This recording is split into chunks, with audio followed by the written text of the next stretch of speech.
I was 17 when I started working the night shift at the gas station on Ashwood and Ninth.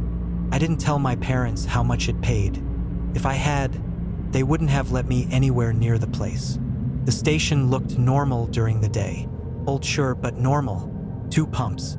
A convenience store that smelled like burnt coffee and cleaner. Faded price numbers that hadn't changed in years. The only strange thing was how quiet the neighborhood was. Not abandoned, just still. My first shift started at 10 p.m. The guy training me was named Paul. Mid-40s, tired eyes. Spoke like someone who hadn't slept right in years. He showed me how to work the register, restock the coolers, and clean the bathrooms. Normal stuff. When we finished, he hesitated before leaving. People might say things, he said. Don't respond. Just ring them up. I asked what he meant. He forced a smile. You'll see. The first few hours were boring. A couple cars stopped for gas. Someone bought cigarettes. A delivery driver used the bathroom and left a mess. Around 11:20, an older woman came in. She stood near the door for a long time before approaching the counter. You're new, she said. I nodded. She looked relieved and scared at the same time. Listen carefully, she whispered.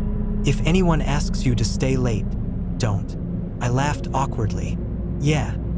Night shift already feels long enough. Her eyes didn't change. She paid and left without another word. After midnight, the station got busier.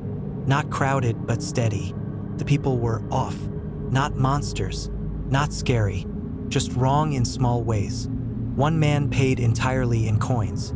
He counted them perfectly, never looking down. Another customer bought the same candy bar 3 times, leaving and coming back each time like he forgot he'd already been there. At 1:05 a.m., a guy about my age walked in, looked around, then quietly said, They didn't tell you, did they? I asked what he meant. That this place doesn't close. I told him it closes at 6. He stared at me for a moment, then nodded like I'd failed a test. Okay, he said, just don't lock the door. That stuck with me. Around 2 a.m., I tried to lock it. The key wouldn't turn. I checked the back door. Same thing. That's when I noticed the ceiling felt lower. Not physically, just the way sound changed. Like the room was listening. At 2:37 a.m., the power flickered. For half a second, the lights dimmed, and I thought I saw something dark near the rafters. I looked again. Nothing. At 3:10 a.m., a man in a mechanic's uniform came in. He looked exhausted. He leaned on the counter and said quietly, How many people told you to leave so far? I didn't answer. He nodded. That's more than 0. He told me the station wasn't built here. The neighborhood grew around it. Every few years, more houses went dark. Families moved out. Some didn't. They hire young, he said. You don't ask questions yet. I asked him why it paid so much. He looked up at the ceiling. Over time, at 4 a.m., the cameras stopped working. At 4:12, I heard footsteps above me. Not in the attic. On the ceiling. Slow. Careful.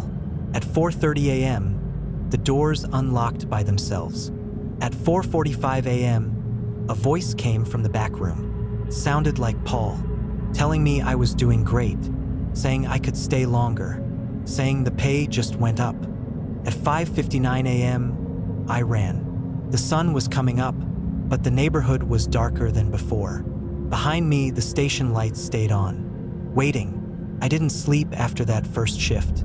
Every time I closed my eyes, I felt like something was above me, not watching, waiting, like it already knew where I was. I told myself I'd quit. I even typed out the message to Paul. But at 9:42 p.m., my phone buzzed. Unknown number. You're scheduled tonight, 10 p.m. Don't be late. I didn't remember giving them my number. I stood outside the station for a long time before going in. The neighborhood looked worse in daylight.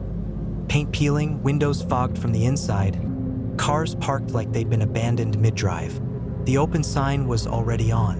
Paul wasn't there. No one was. The register was logged in. My name was already on the screen. First, the night was quiet. Too quiet. No cars. No wind.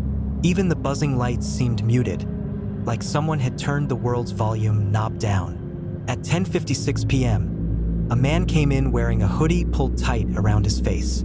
He didn't buy anything. He just stood at the counter, staring at the floor. "You hear it yet?" he asked. "Hear what?" He looked up slowly. His eyes were bloodshot, wide like he hadn't slept in days. "The building breathing." I laughed, but it came out wrong. He leaned closer. "If the ceiling creaks, don't look up." Then he left. At midnight, the station filled up all at once. Cars pulled in without headlights. People walked in without looking around, like they already knew where everything was. They didn't talk to each other. They didn't acknowledge me. They paid. They left, over and over. At 12:47 a.m., a woman grabbed my arm while I was stocking drinks. "You're still alive," she whispered, shocked. I asked her what she meant. She shook her head hard. "They usually don't last 2 shifts." "Who?" She backed away like she'd said too much. "If you hear your name," she said. "No, you didn't. I tried calling my mom during my break. No signal. The Wi-Fi was connected, but nothing loaded. Every app froze. Even the clock on my phone stopped updating." At 1:33 a.m., the ceiling made a noise. Not a creak, a drag, like something heavy being pulled slowly across concrete. I froze behind the counter. The sound moved, back and forth, back and forth. I remembered the guy's warning. I didn't look up. At 2:10 a.m., the bathroom door slammed shut by itself. The light inside flicked on. I heard breathing, slow, wet, too close to the door. Then a knock. From the inside, I stepped back. A voice came through the door. My voice, perfect, calm. "Hey," it said, "can you open this?" I didn't move. The breathing stopped. Then something scratched the door. Once, twice. At 3 a.m., the power went out. Emergency lights flickered on, red, dim, wrong. That's when I saw them. Not clearly, just shapes pressed against the ceiling panels, like shadows trapped behind paper. One of them shifted. The panel bent. Something tapped back. At 3:28 a.m., Paul walked in. I almost cried. "You didn't leave," he said softly. I told him I tried. He nodded. "They don't like that." I asked him what they were. He didn't answer. Instead, he handed me a folded piece of paper. Rules. Handwritten. Shaky. "Follow these," he said, "and you might make it till morning." I unfolded the paper. There were only 3 rules, and all of them were crossed out. Paul smiled weakly. "They change." The ceiling creaked again. Closer. Paul looked up. I didn't. He whispered, "They know your name now." And then the lights went out completely. The lights didn't come back on right away. When they did, everything looked the same. That was the worst part. Paul was gone. No sound of the door opening. No footsteps. Just gone. The folded paper was still in my hand. The rules were different now. Not crossed out. Written clean, like someone had gone over them carefully. 1. Do not look up if you hear movement above you. 2. Do not leave the building between 1 o'clock and 5:59 a.m. 3. If someone claims to work here and you don't recognize them, they don't. That was it. I followed them. Every minute. At 3:14 a.m., something moved above me. I kept my eyes on the counter. At 3:26 a.m., someone knocked on the front door. I didn't open it. A man stood outside, pounding on the glass, screaming my name. He said he lived across the street. He said something was in his house. I didn't move. He stopped screaming. He smiled. Then he walked away slowly without blinking. At 4 a.m., I noticed the houses across the street. Lights turned on one by one. No silhouettes in the windows, just empty light. At 4:22 a.m., a family came in. Mother, father, 2 kids. They moved stiffly, like they weren't used to their bodies. They bought gas station food, paid, left. I watched them cross the street. Their house's light turned off as soon as they went inside. It never came back on. By 4:40 a.m., The ceiling sounds stopped completely. That scared me more than the noise. The rules stayed the same. At 5:10 a.m., the sky started to lighten, but the neighborhood didn't. Fog rolled in thick and low, swallowing the houses one by one. The station stayed perfectly clear. At 5:58 a.m., my phone buzzed. Unknown number. Good job tonight. The front door unlocked. At 6 a.m., the sun came up. I stepped outside. The neighborhood was wrong. Every house was still there but empty. Doors open. Cars parked. Lawns untouched. No people. No animals. No sound. The gas station behind me hummed. Alive and well.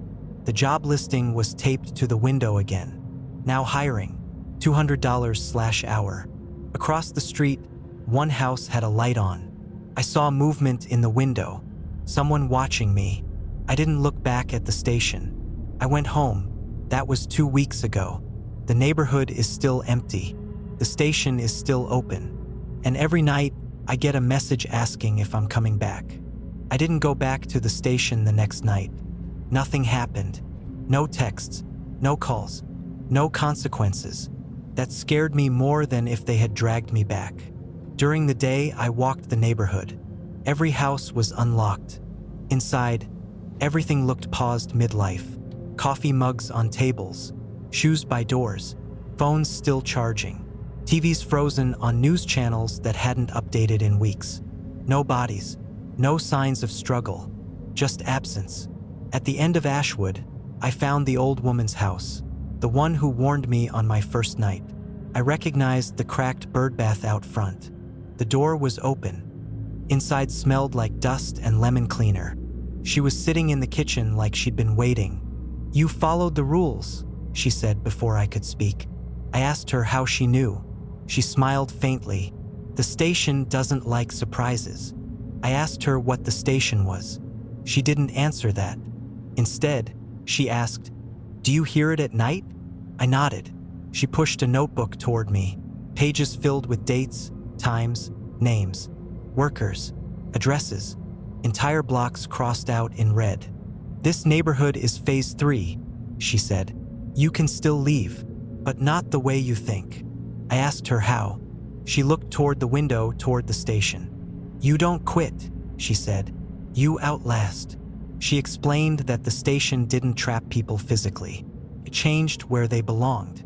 The longer you worked there, the less the outside world recognized you. "Roads stop leading out," she said. "Phones forget numbers. Maps loop." I told her I already tried leaving. She nodded. "And you ended up back here." I hadn't told her that part. She stood and handed me a folded paper. Not rules. A map. Not of the town, but of where the town used to connect. "Leave before they offer you management," she said. I asked what happens then. She hesitated. "They stop paying you," she said, "because you're no longer an employee." That night, the station's lights came on by themselves. At 9:59 p.m., my phone buzzed. "Unknown number. We noticed you weren't scheduled." I looked out my window. Every house on my street was dark, except the gas station and the old woman's house. Her kitchen light flicked off. 1 minute later, the station texted again. "Unknown number. We can offer you more hours." I didn't respond. The ceiling in my room creaked. I couldn't stop thinking about the old woman, about the notebook and her warnings. I decided to walk the neighborhood during the day, trying to memorize streets and houses. The neighborhood looked normal. Quiet, yes, but normal. No empty streets, no looping roads, just that unnerving stillness, like the world was holding its breath. I tried to find her again. Her house. I knocked on the door. No answer. No sound inside. Only the faint smell of lemon cleaner. By evening, I had no choice but to return to the station. The sun slipped behind clouds, and the shadows in the streets grew long. Even though I'd followed the rules perfectly, my stomach kept twisting. Something didn't want me there, but something else wanted me trapped. 10:07 p.m., I clocked in. The station was dim, but the lights were steady, buzzing low. I walked the aisles, checking shelves, cleaning counters. The first hour passed normally. too normally. Then the first customer came. A man in a trench coat. Tall, thin, with pale skin that looked almost gray in the fluorescent lights. He didn't speak. He didn't move. He just stood at the counter, staring. I stared back. I said nothing. He didn't flinch. When he finally left, the door didn't shut behind him. It swung slowly, creaking, and I swear I saw something dangling from the ceiling in the corner of my eye. I didn't look. I didn't move. At 11:33 p.m., the first of many arrived. Shadows moving outside the glass doors, just beyond the reach of the parking lot lights. Figures walked slowly, dragging themselves, limbs bent at impossible angles. Some had no faces, or faces that twisted as if they were trying to smile. Inside, I could hear the faint tapping of fingernails along the ceiling panels. Slow, steady, clicking. I kept my eyes on the register. The rules didn't mention looking behind me, but I didn't dare. By 12 a.m., the station was full. Not with people, not entirely. More like things. They wandered silently. One stopped at the candy aisle, head tilting unnaturally. Its movements were jerky, unnatural, but deliberate. I didn't move. The air felt thick. The lights flickered. A low hum started, almost imperceptible at first, like something vibrating the very floorboards. One figure stopped directly behind me. His breath was wet, smelled like iron and rot. I didn't turn. I didn't even flinch. I rang up a bottle of water for another customer, trying to act normal. It whispered my name. I didn't respond. Then, the tapping on the ceiling turned into a scraping, moving across the panels like claws dragging slowly, deliberately. I could hear others joining, their wet, heavy breathing layered over one another, echoing in the aisles. I kept ringing, kept my eyes forward, followed the rules. By 1:45 a.m., the station had fallen into a kind of rhythm. Figures moving silently, scraping from above, wet breathing around me. My pulse thrummed in time with it all, and I realized I was the only one calm in the room. The rules worked. Following them kept me alive, but they didn't stop the horror, and the night was still young. By 2:10 a.m., the station felt alive. Not in the way you notice lights flicker or wires buzz. It was alive like it was breathing around me. The figures moved differently now. Not just wandering, not just standing. They shifted just beyond the aisle edges, leaning over displays, crawling along counters in ways that no human body should. One slid across the floor like liquid, but left dark smears behind. I didn't look too long. The ceiling above me groaned. I stayed at the register, hands gripping the edges, staring at the card reader light. The rules were clear. Don't look up. Don't open doors. Don't respond. I followed them. I stayed alive. A new sound joined the scraping from above. A low, wet slurping, like something was being dragged through water. From somewhere behind the shelves, I froze. A shadow detached from the corner. A woman, not fully human. Limbs bent, hair hanging in wet clumps, eyes hollow and black. She didn't speak. She didn't blink. She just walked past me. Slow, deliberate, dragging her fingers along the candy rack. I didn't move. I didn't breathe loudly. Another shadow appeared at the end of the aisle, taller, impossibly thin. Its face stretched in a grin that wasn't a smile, tilted its head, studying me. I followed the rules. I rang up a pack of gum for a man standing at the counter. When I handed it over, he didn't take it, just stared, tilting his head like the tall one. The clock ticked slowly. 3 a.m. The ceiling creaked, and one of the panels sagged, bending in the shape of a hand. Long, spindly fingers pressed against it, nails clicking. I didn't look. I didn't move. I kept ringing items, pretending everything was normal. By 3:42 a.m., the air was thick. My throat felt raw from holding back gasps. I realized I could hear the scraping and slurping all over the store. Behind me, above me, even in the vents. The shadows started to whisper, low, wet, incoherent voices. They weren't saying words, not yet, just murmurs, like water dripping over gravel. I stayed calm. I followed the rules. And I noticed something else. The lights weren't just flickering, they were dimming on purpose. They moved in patches, isolating me. Sections of the store disappeared in darkness. Shapes emerged from those shadows that weren't there a moment ago. I didn't flinch. I didn't look up. I kept ringing. I kept following the rules. By 4:15 a.m., I realized I was no longer sure which aisle I had started in. The walls seemed farther apart, the ceiling lower, the registers further from the doors. But still, I stayed alive. The rules worked. They kept me alive. For now. By 4:45 a.m., I felt the station around me like it was a living thing. The lights pulsed faintly, dimming in waves that followed me down the aisles. Shadows clung to the corners. They didn't move like people, they moved like oil, spreading and stretching, always just at the edge of my vision. The scraping above had grown louder, not just tapping anymore, clawing, dragging along the panels with wet, rasping sounds. My heart beat faster, but I didn't move. The rules were clear. Don't look up. Don't respond. Don't leave the station. I kept my eyes on the register, kept ringing up bottles of water, packs of gum, chips, anything. It didn't matter if the figures didn't take them. The rules didn't mention that. From the corner of my eye, a shadow peeled itself from the wall. It wasn't human. Its head twisted, impossibly, facing backward while the body faced forward. It glided along the aisle silently. I didn't look. I didn't react. I kept scanning the register, keeping count of items. The ceiling groaned. One panel sagged, bending low as if something inside it was pushing. A clawed hand emerged, long fingers scraping the fluorescent lights. Sparks flew, and a smell like wet iron filled the air. I didn't flinch. I didn't move.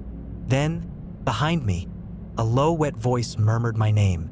Not once, not twice. A slow, creeping chant. You. I kept my eyes forward, kept scanning items, kept ringing them up. At 5:10 a.m., I noticed the air had thickened, almost tactile. Each breath felt heavy, like I was inhaling water. Figures pressed closer from the shadows. One leaned on the counter, head tilting impossibly, watching me. Its eyes were black holes. Another appeared at the doorway, dragging itself along the floor. I didn't look. The scraping and slurping were everywhere now, in the vents, the walls, the floor. It was all around me.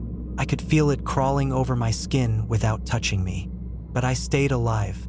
I followed the rules. I didn't flinch. I didn't look up. By 5:55 a.m., the station was silent again. No scraping, no whispers, no shapes in the aisles. Only the humming fluorescent lights. I looked up for a fraction of a second. Nothing. The front door unlocked. The rules worked. But I realized, trembling, the horror never left. It just waits. It watches. And tomorrow night it will be back. By the third week, I stopped counting the nights. Time didn't move right inside the station. I knew when it was 10 p.m. because the register said so. I knew when it was morning because the doors unlocked. Everything in between felt stretched, like the hours were being pulled thin. The customers started to feel familiar, not in a comforting way, in a pattern way. There was the tall one who never bent his arms when he walked. He always drifted down aisle 3, stopped in front of the bottled water, and stood there until the scraping above me began. Then he left. There was the woman with her head tilted too far to the side. She moved slowly, carefully, as if afraid her bones might slip out of place. She never bought anything. She just watched the counter from a distance. And there was the thing that came in soaked. It left wet footprints that evaporated after a few seconds. It stood near the bathroom door and breathed, loud and heavy, like it had run a long way to get there. I never saw its face. They came every night, always after midnight, always in the same order. I didn't acknowledge them. I didn't react. I followed the rules. One night I realized something worse. They weren't looking at the shelves anymore. They were watching me, not hungrily, not aggressively, like coworkers watching someone new, seeing if they were learning fast enough. At 1:26 a.m., The tall one placed something on the counter. I didn't look directly at it. Time card, old cardboard, grease-stained, bent at the corners. My name was printed on it in faded ink.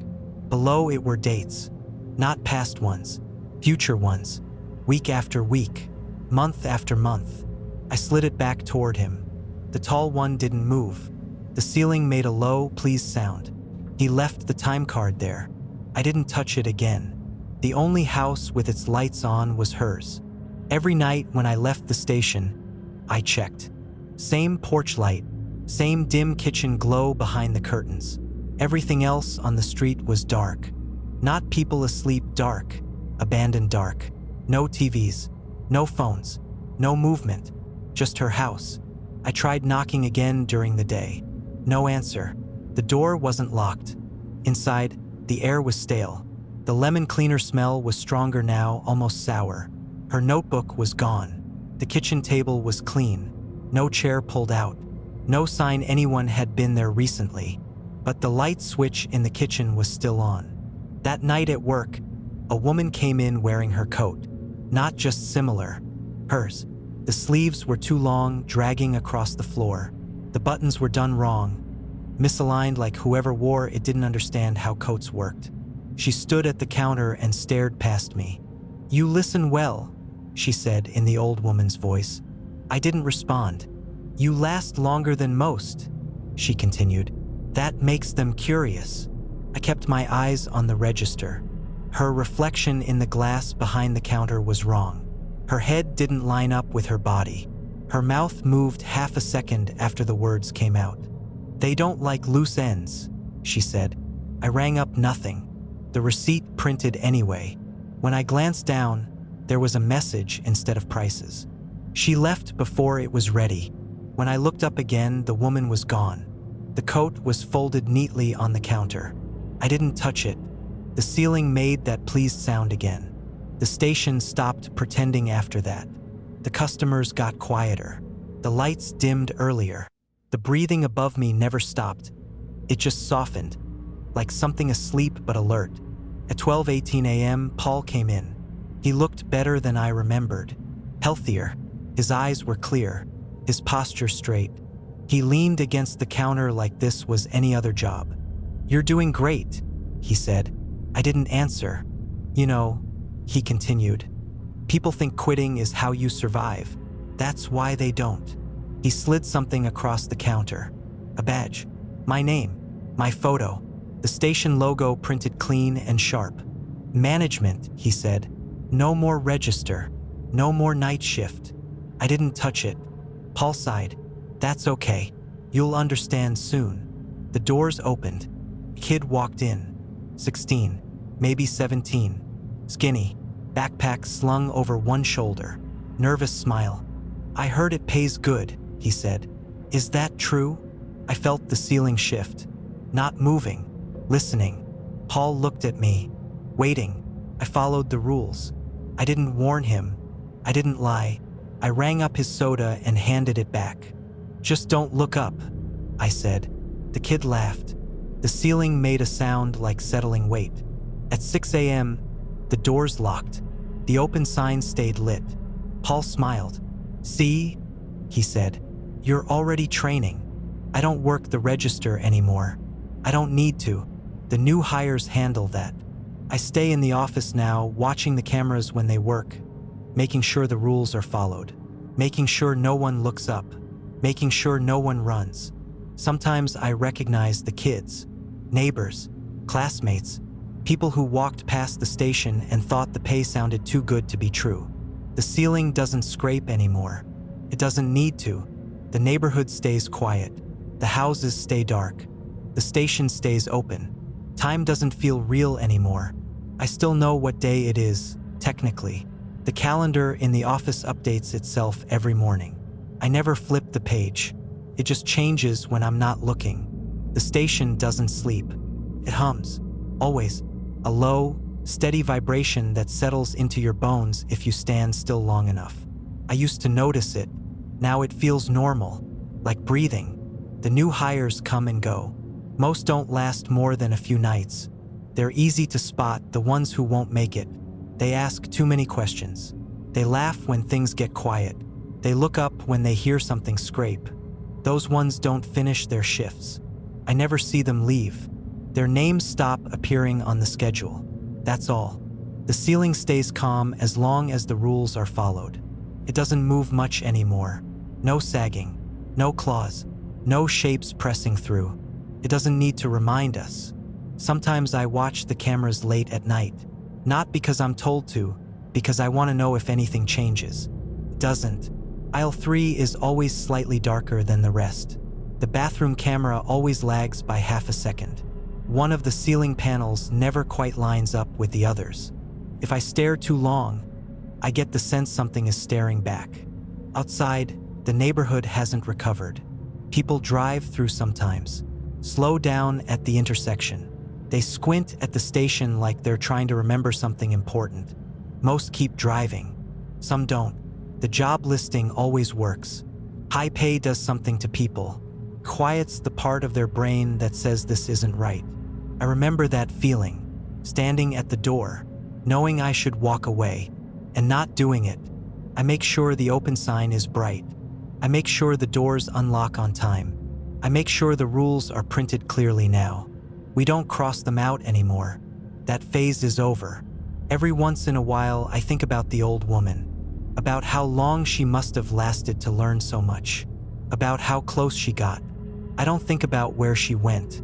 Some nights, when the station is full and quiet, I hear something familiar in the ceiling. Not scraping, not breathing. Listening, waiting, satisfied. At 5:59 a.m., I watch the doors unlock on the monitors. I watch the survivors leave, pale and shaking, convinced they'll never come back. Most don't. A few do. They always look relieved when they see me behind the office glass. Like seeing a familiar face makes it safer. It doesn't, but it helps them stay calm. And calm people follow the rules. The station likes that. The pay went up again this week. There's a new listing taped outside. I didn't put it there. I never have.